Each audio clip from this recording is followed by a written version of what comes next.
What's up, my Canadian cousins? How are you guys today? So I'm going to stray into something I haven't done before. When I do Canadian culture in the form of art, it has always been music. This one it's been on my list for a long time, a Canadian spoken word poet named Shane Koyczan. And I'm sorry if I'm pronouncing that right. I understand just by looking him up quickly. He was born in the Northwest Territories to a indigenous Canadian father, a French mother, grew up in BC. And this poem that I'm going to be doing is We Are More, which is, I guess as the title suggests, probably discussing Canada in a much deeper way than some of the superficial things and the stereotypical things that people around the world think of when they think of Canada. And so, yeah, I'm very interested in getting into this. Sadly, I saw that as I was looking just up who this guy is. I mean, he seems like a very accomplished spoken word poet, but that he doesn't perform this poem anymore because he doesn't stand behind it, and doesn't necessarily believe that Canada is living up to the message that he's employing. I take no position on that. It's not for me to opine. I don't live there. I love and respect Canada very much. I do understand that you have some deep-seated problems, as do we. I think the world is changing for the worse in many, many ways, and Canada is not immune to it.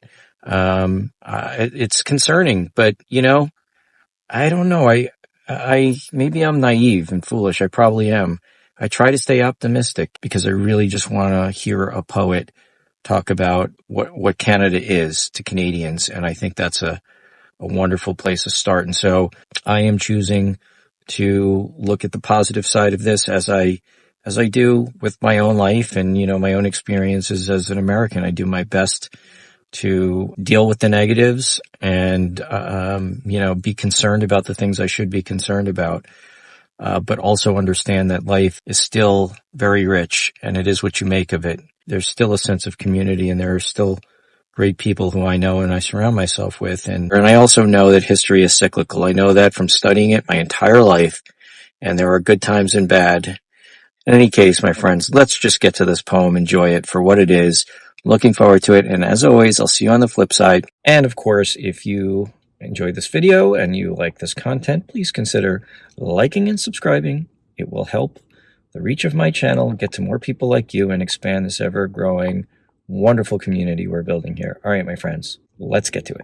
Canada.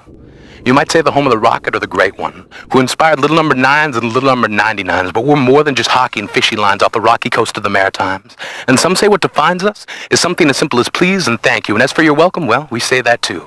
But we are more than genteel or civilized. We are an idea in the process of being realized. We are young.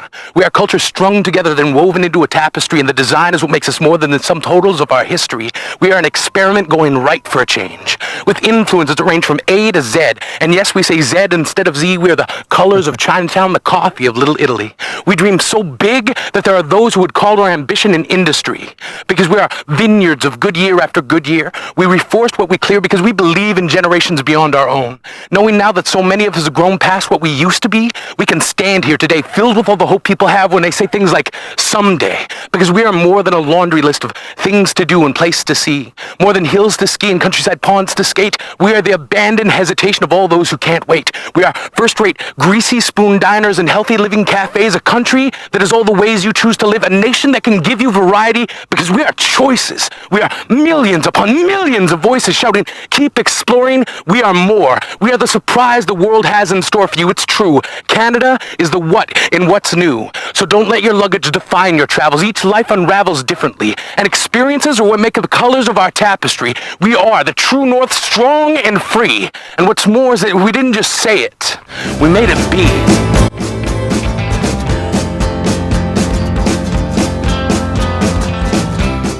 Well, my friends, that was very short. I think I'll have to listen to that a few more times.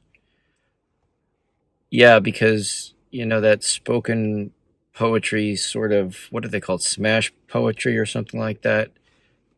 It's intentional. It's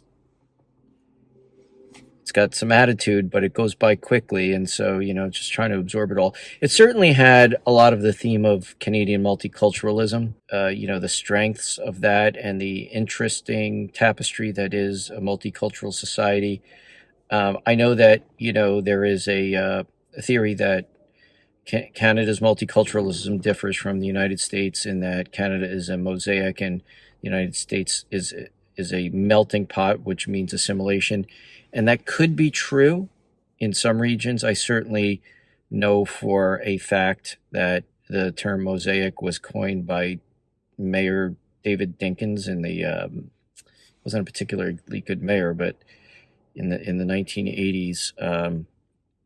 And very early 90s about New York City. And New York City really is more the mosaic sort of model, if there is a significant difference. Probably the assimilation melting pot model does exist in other places in the country, but not in cities or metro regions like Chicago, New York, San Francisco, Los Angeles, and Miami, many other cities in this country. So I do understand the distinction, and I know that that's something that Canadians, celebrate very much. What else did I hear? Of course, I heard number 9 and number 99 for hockey, as he said it. Number 9, Gordie Howe. 99, yes, the great one, Wayne Gretzky. And it sounded to me like he was saying, hockey isn't all that we are, but that's something good to be celebrated too.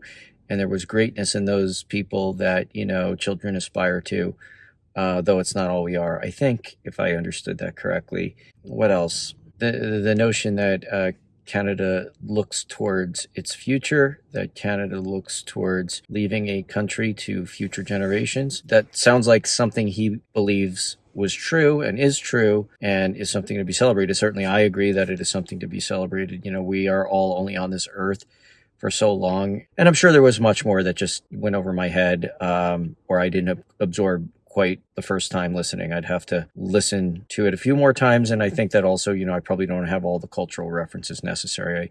I think I understand a lot, but, I'm not 100% there yet. Anyway, my friends, that was very interesting. I'd like to hear more from him.